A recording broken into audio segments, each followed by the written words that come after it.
Der 26. August 1071. The sun rises over the plain of Manzikert, near Lake Van in eastern Armenia. In a few hours, the destiny of the Byzantine Empire was to plunge into a tragedy that would mark history forever. This battle would not be just a military defeat.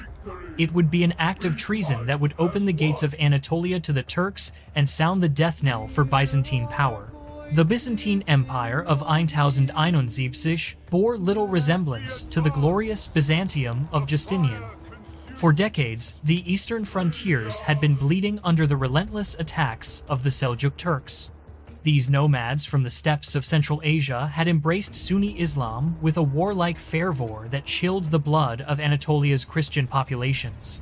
Their incessant raids were turning the rich Byzantine provinces into a wasteland. Constantinople was suffocating in the poisoned atmosphere of palace conspiracies. The death of Emperor Constantine X Dukas in 1067 had left the empire without firm leadership. His son, Michael VII, too young to rule, lived under the regency of his mother, the Empress Eudocia Makrembolitissa. This strong-willed widow would shock the Byzantine aristocracy by marrying a second-rate military officer, Romanos IV Diogenes, in January 1068. This political marriage concealed a harsh reality. The empire desperately needed a warlord capable of pushing back the Turkish tide. Romanos Diogenes, a seasoned general and a man of action, seemed to be the man for the moment. But the Dukas-Family, led by Caesar John Dukas, uncle of Michael VII, looked upon this upstart who was stealing their power with extreme disfavor. John Dukas embodied the traditional Byzantine aristocracy.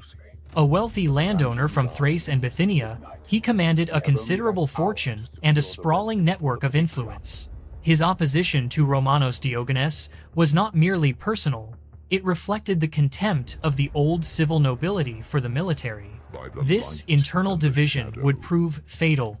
1,000 kilometers from Constantinople, in the lavish palaces of Isfahan, reigned a man his enemies would soon call the heroic lion. Alp Arslan, whose real name was Muhammad ibn Dawood Chagri, had ascended to the Seljuk Sultanate in 1063 after eliminating his rivals in a bloodbath. This veered year-old warrior was nothing like the uncultured barbarian depicted by Byzantine chroniclers. A brilliant strategist and skilled diplomat, he relied on one of the greatest viziers in Muslim history, Nizam al-Mulk. This learned Persian had created a remarkably efficient administration that allowed the Seljuks to transform their nomadic conquest into a true state. Alp Arslan's empire stretched from the Oxus to the Tigris. His armies had subdued the unruly Turkoman tribes and forged them into a formidable war machine. The Sultan had at his disposal an elite light cavalry, well versed in the harassment tactics inherited from the steppes, as well as a professional infantry, the Gulam slave soldiers of absolute loyalty. In 1071, however, Alp Arslan had no intention of fighting a major battle against the Byzantines. His concerns lay elsewhere. He was besieging Aleppo, which was controlled by his Fatimid rivals from Egypt. This holy war against the heretical Shiites mattered more to him than skirmishes with the Byzantines. He considered the Greek Empire a secondary enemy, useful for the raids of his nomadic tribes, but not threatening enough to justify a major campaign. This assessment would prove to be tragically wrong. The winter of 1070 saw Romanos IV Diogenes expend a feverish energy to organize his decisive campaign. The emperor understood that his reign would not survive another humiliation at the hands of the Turks. He needed a resounding victory to legitimize his power against the Dukas-Family and to reassure a population terrified by the Seljuk raids. The preparations revealed the scale of the challenge. The traditional Byzantine army, based on the provincial themes, had collapsed under the repeated blows of Turkish incursions. The peasant soldiers of Anatolia had abandoned their farms to flee westward. Romanos was therefore forced to rely heavily on mercenaries. Normans from southern Italy led by Roussel de Bayoy, Pechenegs from the steppes, Scandinavian Varangians, and renegade Oghuz Turks. This cosmopolitan army posed insoluble problems of command and loyalty. The mercenaries fought only for gold, and their allegiance wavered at the slightest setback. More seriously, some of the Turkish contingents in the Byzantine army had blood ties to their Seljuk adversaries. Romanos knew this, but he had no choice. Without these mercenaries, he could field only a handful of elite regiments. In the spring of 1071, the emperor left Constantinople at the head of an army estimated at between 60,000 and 70,000 men. According to the sources, this impressive mass concealed structural weaknesses that Romanos tried to ignore. He brought with him Andronikos Dukas, son of the Caesar John Dukas, hoping this gesture would appease the family's opposition. This decision, dictated by political naivete, would prove catastrophic. The Byzantine army's advance across Anatolia resembled a funeral procession. The soldiers marched through regions devastated by decades of Turkish raids. Cities lay in ruins, the countryside was depopulated, and the roads were infested with bandits. This desolation sapped the morale of the troops, who discovered the full extent of the disaster. At Sebastia, Romanos had to severely punish Norman mercenaries who were plundering the local Christian population. This violence revealed the army's internal tensions. The different contingents distrusted one another. Byzantine officers despised the mercenary leaders. Greek soldiers loathed their foreign allies. In June 1071, the army reached Theodosiopolis, Erzurum. There, Romanos received disturbing news. Alp Arslan had lifted the siege of Aleppo and was marching north with his elite troops. The Sultan had realized that the Byzantine offensive was a serious threat he could not ignore. It was at Theodosiopolis that Romanos made the fatal tactical error that would condemn his army. Eager to maximize his chances of success, he divided his forces in two. Half the army, composed of his best troops, was sent north under the command of the magistros Joseph Tarchanaiotes to reinforce the Norman mercenaries of Roussel de Bayeul at the fortress of Cleat. This division of forces violated every elementary principle of Byzantine military art. Against a mobile and elusive enemy like the Turks, army cohesion was vital. By scattering his troops, Romanos gave Alp Arslan the opportunity he had been hoping for, to attack weakened army corps separately. Meanwhile, the emperor marched on Manzikert with his remaining forces. This Armenian fortress, recently captured by the Turks, controlled a strategic pass to Lake Van. Its reconquest would have considerable symbolic value, and would reassure the Armenian populations tempted to pledge allegiance to the Seljuks. As Romanos Diogenes made his triumphal entry into the recaptured Manzikert, a message reached him that chilled his blood. Joseph Tarchanaiotes and Roussel de Bayeul had abandoned their position and were retreating westward toward Melitane. With them vanished 20,000 to 30,000 men, the elite of the Byzantine army. The exact circumstances of this defection remain a mystery. According to some sources, Tarchanaiotes was surprised and defeated by Alp Arslan's vanguard. But this official version convinced no one. A general of Tarchanaiotes' experience would not be so easily surprised, especially with such a large force. The truth was darker. Tarchanaiotes, a close associate of the Dukas-Family, had likely received secret instructions from John Dukas. The plan was diabolical: weaken Romanos by withdrawing his best troops at the crucial moment, then leave him to face Alp Arslan alone. If the emperor miraculously won with reduced forces, his glory would be all the greater, and the Dukas family could claim credit. If he was defeated, they would retake power by naming Romanos as the sole person responsible for the disaster. Roussel de Bayeul, an unscrupulous Norman mercenary, followed suit. This adventurer sought only personal gain, and never hesitated to switch sides if it served his interests. His betrayal deprived Romanos of his best heavy infantry, the only troops capable of withstanding the charges of the Turkish cavalry. This multiple defection revealed the rot eating away at the Byzantine Empire. The latent civil war between aristocratic factions took precedence over the national interest. While the Dukas-family plotted and the mercenaries deserted, the enemy approached. Alp Arslan learned of the Byzantine offensive while laying siege to Aleppo. The news annoyed him. He would have preferred to finish with the Fatimids before dealing with the Greeks. But Romanos's advance on Manzikert was a provocation he could not ignore without losing face before his emirs. The Sultan broke camp in haste and marched north toward Armenia with an army of about 30,000 men. This force seemed paltry compared to the 70,000 Byzantines. But Alp Arslan had considerable advantages. His troops were homogeneous, well-trained, and motivated by holy war. They knew the terrain perfectly and had the support of local Muslim populations. Most importantly, the Sultan had mastered the art of mobile warfare inherited from the steppes. His light cavalry, armed with formidable composite bows, excelled in tactics of harassment and feigned retreat. They could shower the enemy with arrows while staying out of range of their heavy weapons, then swoop in at the opportune moment. Turkish scouts reported the presence of the Byzantine army near Manzikert. Alp Arslan set up his camp at a respectable distance and immediately sent envoys to probe Romanos's intentions. This diplomatic move concealed a strategic calculation. The Sultan hoped to buy time for his troops to recover from their forced march.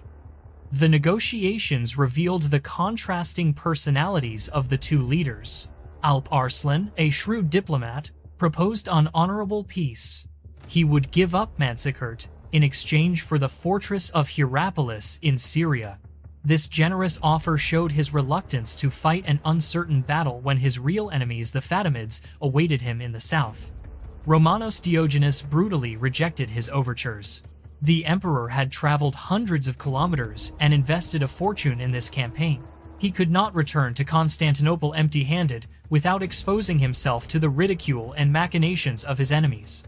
He needed a stunning victory, and he wanted it now. This intransigence sealed the fate of the Byzantine Empire.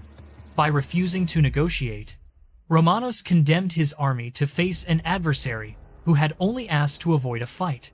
The dawn of their 26. August 1071 broke under a heavy atmosphere of foreboding. The two armies faced each other on the plain of Manzikert, separated by a few kilometers of rocky terrain.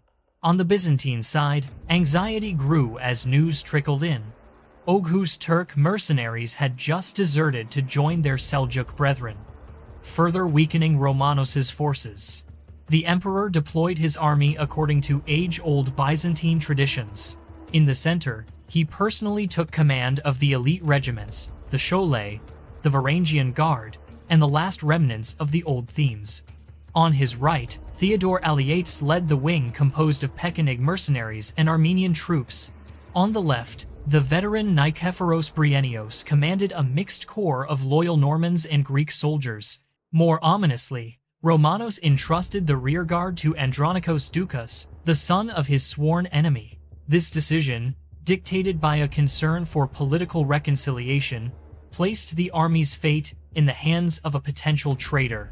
Andronikos accepted the command with a suspicious deference that escaped no one's notice. On the other side, Alp Arslan arranged his troops according to a proven strategy. His light cavalry formed a crescent that partially enveloped the Byzantine army, while his elite guard, the Ghulams, remained in reserve. This formation allowed him to harass the enemy on its flanks, while keeping a strike force ready for the decisive assault. The first clashes began around noon. Turkish archers approached the Byzantine lines and unleashed clouds of arrows that rained down on the tight formations. Romanos's soldiers, protected by their heavy armor, held up well against this initial bombardment. But the Turkish tactic was not to destroy the enemy with arrows. It was to exhaust them, to break their cohesion, to create gaps in their ranks. For hours, this war of attrition continued. The Byzantines attempted several charges to disperse the Turkish archers, but they vanished like ghosts, only to return and harass their pursuers. This constant frustration undermined the morale of the troops, who watched their comrades fall without being able to retaliate effectively. Around 4 p.m., Romanos Diogenes made a fatal decision. Seeing that his men were exhausted from the relentless harassment and that night was approaching, he ordered an orderly retreat to the fortified camp. This maneuver, perfectly logical from a tactical standpoint, would trigger the catastrophe. The retreat ordered by the emperor was misinterpreted by Theodore Alliatz's right wing. These composite troops, already shaken by hours of combat, panicked and began to withdraw in disarray. This partial rout created a breach in the Byzantine line that Alp Arslan observed with satisfaction. But the real stab in the back came from the rear guard. Instead of covering the retreat as military tradition dictated, Andronikos Dukas suddenly ordered his troops to fall back. Worse, he spread the rumor that the emperor had been killed in battle. This news, relayed by his agents, spread like wildfire through the Byzantine ranks. The effect was devastating. The soldiers, deprived of their symbolic leader, instantly lost all motivation. The various army corps ceased to coordinate their movements and thought only of saving their own skins. The orderly retreat turned into a general rout. Alp Arslan seized the opportunity immediately. With a single gesture, he launched his ghulams in a general assault that smashed through the disorganized Byzantine lines. His light cavalry, until then confined to harassment, charged the exposed flanks. In a matter of minutes, the army of the Eastern Roman Empire disintegrated into indescribable chaos. Only the left wing under Nikephoros Bryennios maintained its cohesion. This veteran, wounded 3 times during the day but still on his feet, organized a desperate resistance that prevented the emperor from being completely surrounded. Thanks to this heroic sacrifice, Romanos could still hope to escape, but fate decided otherwise. The emperor's horse collapsed. Struck by a Turkish arrow, Romanos, thrown to the ground and stunned by his fall, found himself at the mercy of Alp Arslan's horsemen who descended upon him. His last loyal followers tried to protect him, but they were overwhelmed by sheer numbers. The unthinkable happened. The emperor of the Romans fell into the hands of the infidel. When Romanos Diogenes, covered in mud and blood, was dragged before Alp Arslan's tent, the Sultan at first refused to believe that this wretched prisoner was the Basilius of Constantinople. This disbelief attests to the prestige the Byzantine Empire still held in the eyes of its enemies. Never since the Roman Emperor Valerian in the Dreard century had a Christian sovereign fallen alive into the hands of a Muslim leader.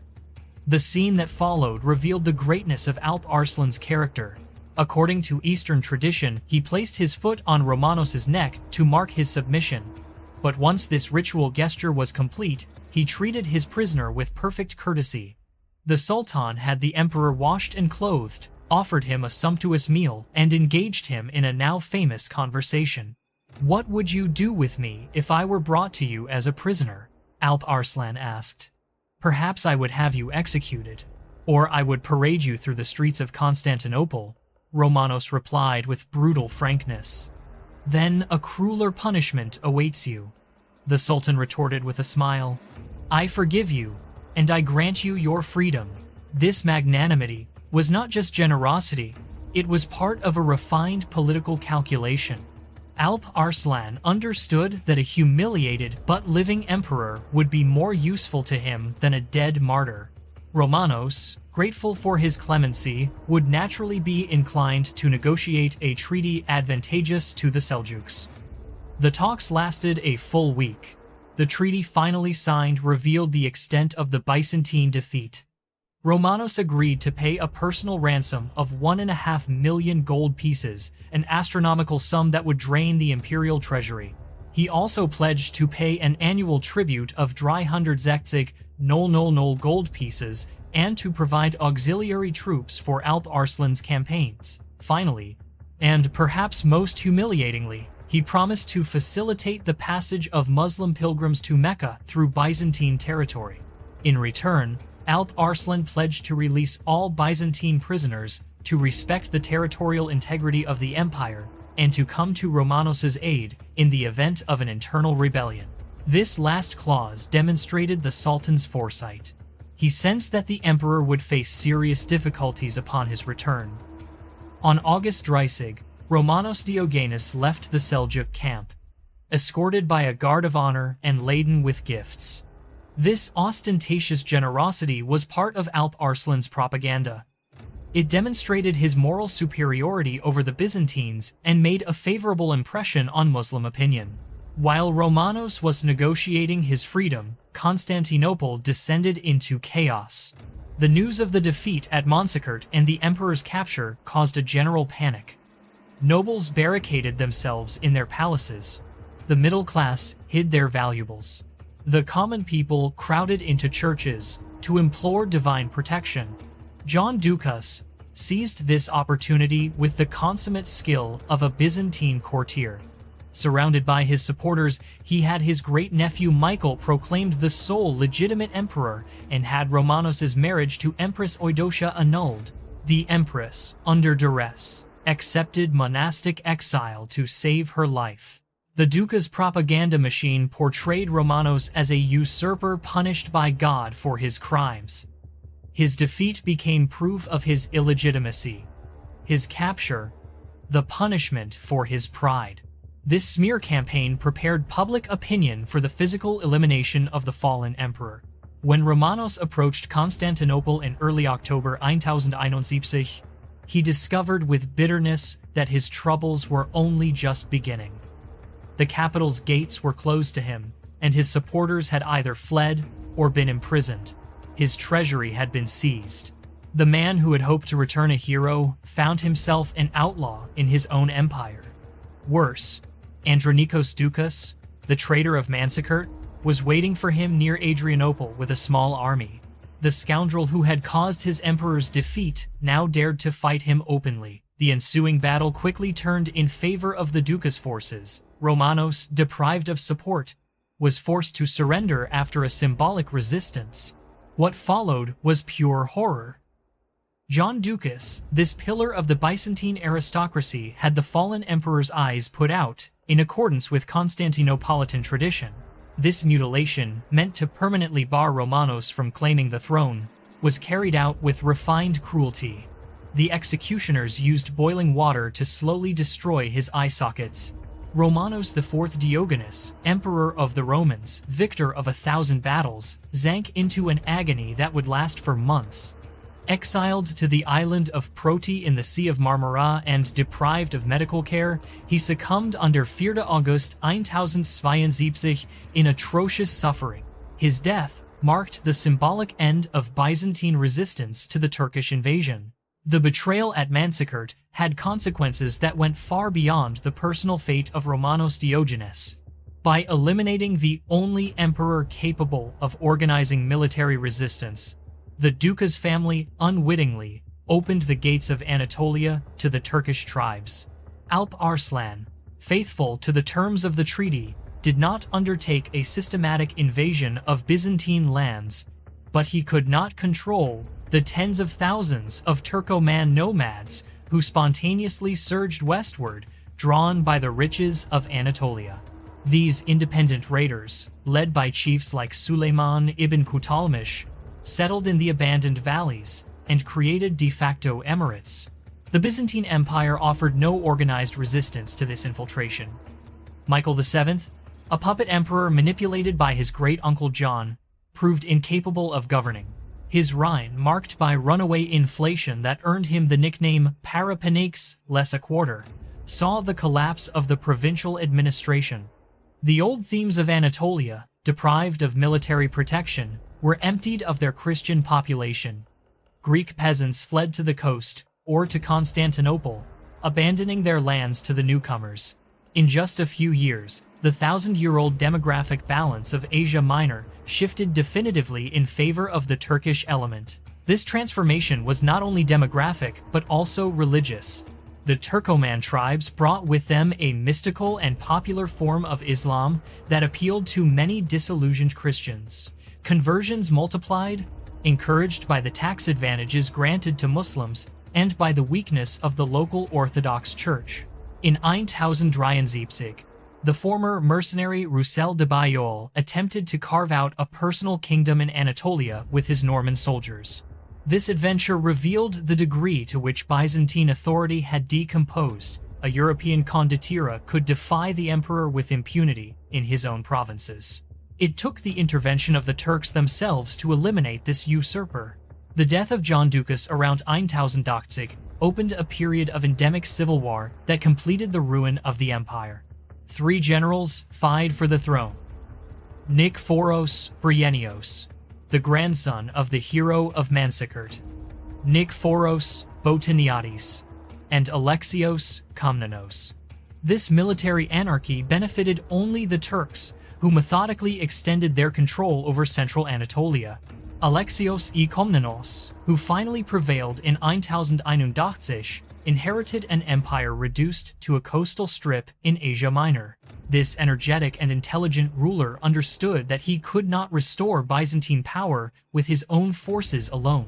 He established contact with the Latin West and asked Pope Urban II for help against the infidels.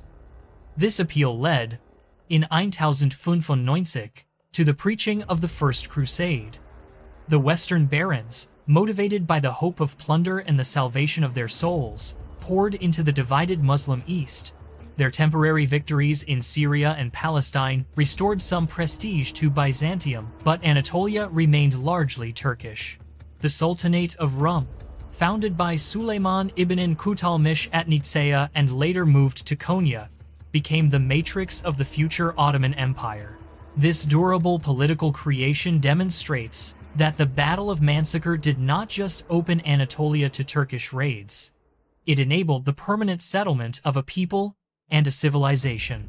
8 centuries later, when the last Byzantine basileus fell to the Ottomans in 1453, the Battle of Manzikert still resonated as the founding act of that catastrophe.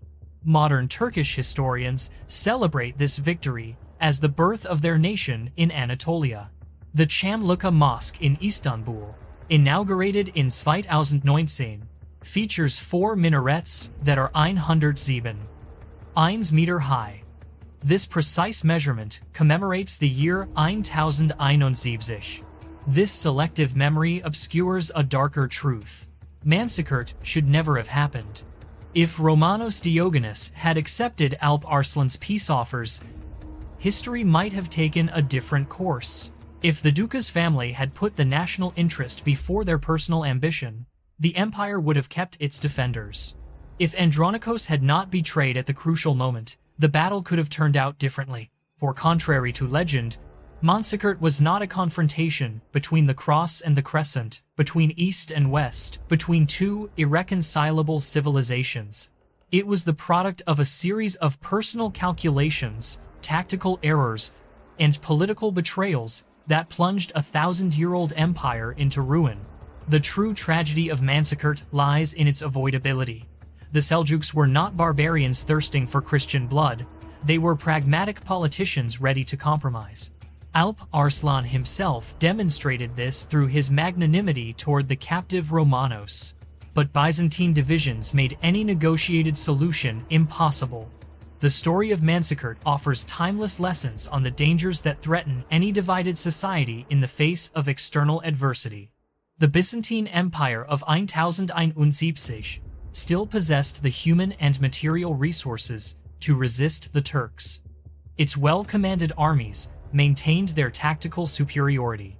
Its finances, despite difficulties, could support sufficient forces. Its diplomacy retained its influence. What was missing was national unity in the face of peril. The great aristocratic families preferred their personal quarrels to the common defense. Generals betrayed their emperors to satisfy their ambitions. Mercenaries sold their services to the highest bidder without patriotic consideration. This internal disintegration rendered the individual bravery of the soldiers futile. John Dukas perfectly embodies this decadent aristocracy that pushed the empire into the abyss.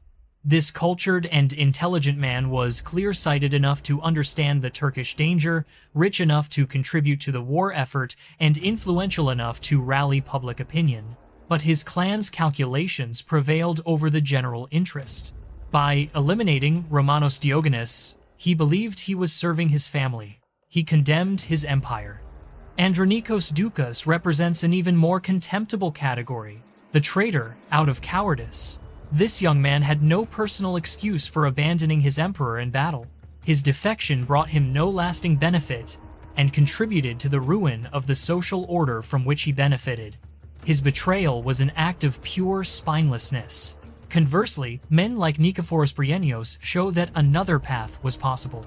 This general, wounded 3 times at Manzikert, continued to serve the empire loyally, despite political vicissitudes. His grandson, a talented historian, bequeathed to posterity a precious account of these dramatic events. This loyalty to the service of the state, transcending individuals, illustrates the Byzantine civic ideal at its most noble. Paradoxically, the great victor of Manzikert was neither Alp Arslan nor Islam. It was Byzantine disunity. The Seljuk Sultan was assassinated the following year during an obscure campaign in Transoxiana, depriving his empire of the only leader capable of coordinating the conquest of Anatolia. His son, Malik Shah, despite his talents, had to devote most of his reign to fighting internal rebellions and crusader invasions. The Seljuk Empire fragmented rapidly after 1092, a victim of the same divisions that had ruined Byzantium. The Turkish emirs of Anatolia gained their independence. The Fatimids reconquered Palestine. The Crusaders established themselves in Syria. This political decomposition demonstrates that the victory of 1071 was due less to the intrinsic strength of the Seljuks than to the exceptional weakness of their opponents. If the Byzantine Empire had maintained its internal cohesion after Manzikert, it could have taken advantage of this fragmentation to reconquer Anatolia. Alexios Komnenos attempted this in part by allying with the Crusaders. But the persistent divisions of the Byzantine aristocracy limited his success. The empire never regained the unity of command necessary for great military undertakings. This historical lesson extends far beyond the Byzantine context. It illustrates an eternal political truth. No external power can destroy a united nation, but no divided nation can long withstand external pressures. The strength of a state lies less in its armies than in the cohesion of its ruling elites. 9 centuries after the event, the Battle of Manzikert continues to fuel national mythologies. For the Turks, it symbolizes the heroic entry of their people into Anatolia and the birth of their imperial destiny. For the Greeks, it represents the beginning of the long ordeal that would lead to the fall of Constantinople. These nationalistic readings obscure the true complexity of the events. Modern Turkish propaganda presents Manzikert as the clash of 2 irreconcilable worlds: conquering Islam versus decadent Christianity. This Manichaean view ignores the fact that Alp Arslan was primarily fighting other Muslims and sought accommodation with Byzantium. It transforms what was essentially a power struggle between rival states into a war of civilizations. Symmetrically, traditional Greek historiography makes Manzikert a symbol of Turkish barbarism triumphing over Hellenic civilization. This victim narrative refuses to face up to the Byzantine responsibilities for the disaster. It prefers to blame the external enemy rather than analyze the internal causes of the defeat. These manipulations of memory serve contemporary political agendas, but betray the historical truth. Manzikert was neither a victory for Islam nor a Christian genocide.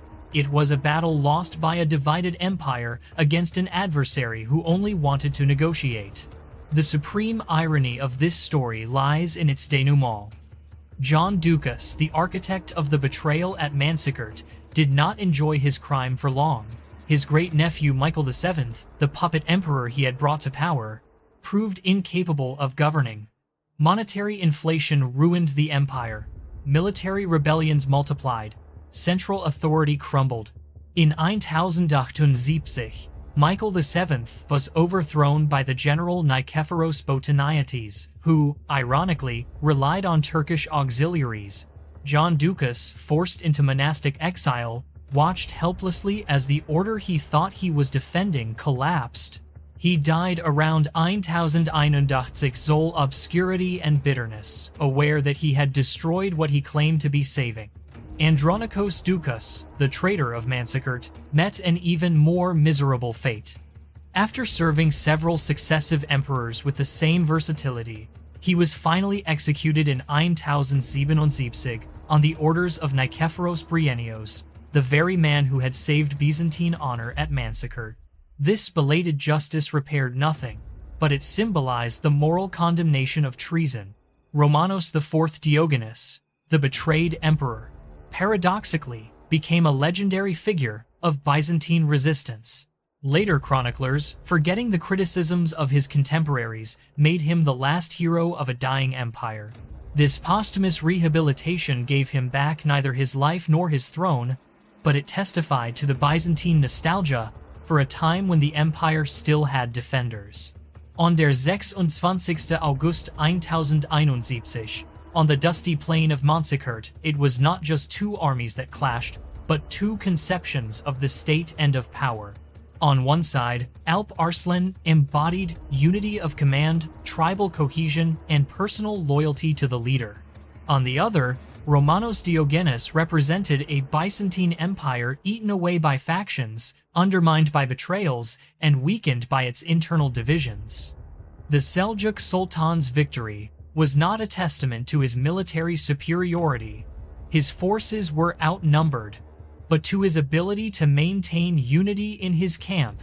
While Andronikos Dukas sabotaged the Byzantine war effort, the Turkish emirs remained loyal to their suzerain. This difference in internal cohesion explains the outcome of the battle better than any tactical consideration. The story of Manzikert teaches us that empires die not from their external enemies, but from their internal divisions.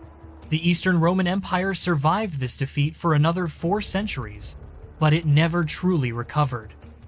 The wound of betrayal, more than that of Turkish swords, bled until the very end. This historical lesson resonates today with a troubling relevance. In a world where democracies are undermined by political polarization, where elites tear each other apart while perils accumulate, the Byzantine example is a reminder that freedom is lost less through conquest than through disunity. On der 29. Mai 1453, when Constantine Palaiologos fell on the ramparts of Constantinople, the longest reign in human history came to an end. The Eastern Roman Empire had lasted 1123 years. But according to many historians, it had actually died on der 26. August 1071 on the battlefield of Manzikert, a victim not of the sword of Alp Arslan, but of the dagger of Andronikos Dukas. This death by betrayal still haunts our memory. It reminds every nation that its true enemies are not always those it fights abroad, but sometimes those it nurtures within. The Battle of Manzikert was not just a military defeat. It was a political lesson whose significance extends far beyond the borders of the Byzantine Empire and the confines of the 11th century. For beyond the particular circumstances of that day in August 1071, Manzikert poses a universal question. How can societies preserve their cohesion in the face of external challenges? How can we prevent personal ambitions and partisan calculations from overriding the common interest? How can national unity be maintained when elites prefer their private quarrels to the public good? These are the questions Romanos IV Diogenes was already asking himself as he contemplated the smoking ruins of Anatolia, devastated by Turkish raids. They remain acutely relevant for any democracy facing the perils of its time. The story of Manzikert reminds us that vigilance is not enough, that vigilance must also be shared by all who claim to serve the state. The last word perhaps belongs to Alp Arslan himself.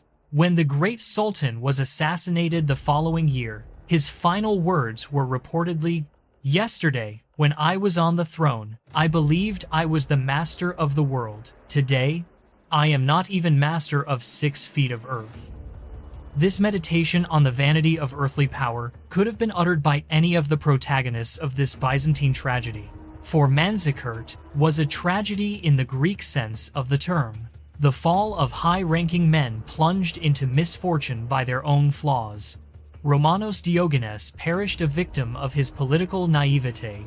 John Dukas succumbed to his sectarian blindness. Andronikos Dukas paid for his cowardice with his life. Only those who, like Nikephoros Bryennios, placed honor above self-interest survived. This lesson in political morality, written in blood on the battlefields of Anatolia, deserves to be contemplated by all who aspire to govern. It reminds us that power is a sacred trust that cannot be betrayed without condemning oneself. It teaches us that the greatness of a nation lies less in the strength of its arms than in the loyalty of its servants. May future generations remember this lesson of Manzikert. Treason never pays, for it destroys not only its victims but also its perpetrators. On this Armenian plain, where the echoes of a 1,000-year-old battle still resound, lies the eternal warning that divided peoples condemn themselves to disappear from history.